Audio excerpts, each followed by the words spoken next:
అన్న ఎలా అనిపిస్తుంది చివర్లలో కాసాని జ్ఞానేశ్వరరావు గారు ఎంపీ అభ్యర్థిగా ఉన్నారు. ఈరోజు మాజీ ముఖ్యమంత్రి గారు భారీ బహిరంగ సభ ఉంది. ఎలా అనిపిస్తుంది? ఇట్లయినా కేసీఆర్ సభ సక్సెస్ కాబోతుంది. లక్ష అనుకున్న లక్ష మీదనే లక్ష పైననే జనాలు రాబోతున్నారు.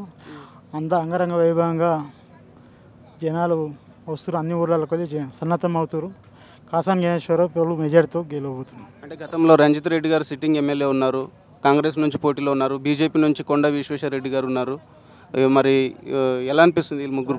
ఫస్ట్ రంజిత్ రెడ్డి ఎవరో తెలియదు. కేసీఆర్ తీసుకొచ్చి పబ్లిసిటీ చేసిన తర్వాత రంజిత్ రెడ్డి ఉంటాడనుకొని మోసం చేసి వెళ్ళిపోయాడు, ద్రోహం చేసిండు. కాబట్టి జనాలకు తెలుసు రంజిత్ రెడ్డి ఎవరో తెలియదు. టీఆర్ఎస్ నుంచే రంజిత్ రెడ్డి తెలుసు, టీఆర్ఎస్ పార్టీ నుంచే రంజిత్ రెడ్డి ఇప్పుడు రంజిత్ రెడ్డి మీద అందరికీ విరక్తి తెచ్చిపోయింది. రేపటిదాకా ఉండి గుంతలు దబ్బిపోయినట్టు అయింది.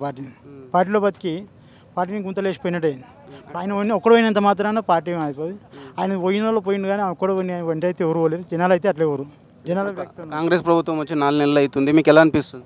కాంగ్రెస్ ప్రభుత్వం వచ్చి 4 నెలల నుంచి వచ్చి ఒక్కరు జుట్టుబాటు కొట్లాడ తప్ప ఏమైనా చేసింది చూపిమని. పిల్లలకు కానీ ఫీజులు కానీ, లేకపోతే ఇప్పుడు మంచి నీళ్ళు కూడా వస్తలేవు, కరెంటు కూడా ఉండలేదు. రాత్రి పగలు పిల్లలు పండలేకపోతున్నారు, ఇంట్లో నీళ్ళు కూడా రాలేకపోతున్నాయి. కొన్ని ఊళ్ళలో అయితే బిందెలు పట్టుకొని కొట్లాడలు పంచాలు అవుతున్నాయి. సంక్షేమ పథకాలు ఏమైనా వస్తున్నాయి? ఎవరికి రాలేవు. ఒక్కరికి వచ్చినట్టు చూపిమని. ఒకరికి నియోజకవర్గంలో ఈ చెవల్ నియోజకవర్గంలో కానీ స్టేట్లో కానీ ఇలా సంక్షేమ పథకాలు వచ్చినాయి చూపిమని. పింఛన్లు లేవు, సంక్షేమ పథకాలు లేవు.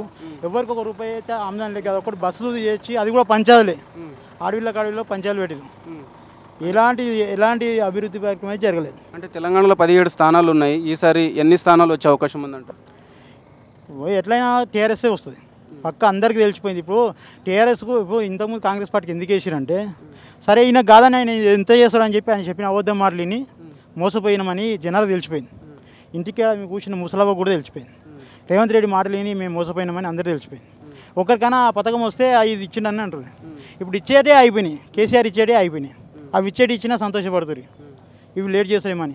ఇప్పుడు 3 నెలలు అన్నాడు, 3 నెలలు పోయి 4 నెలలు అవుతుంది. ఇంతవరకు ఏం దాని ఊసు లేదు. ఫైనల్గా కాసాని జ్ఞానేశ్వరరావు గారు ఎంత మెజారిటీ గెలవబోతున్నారు?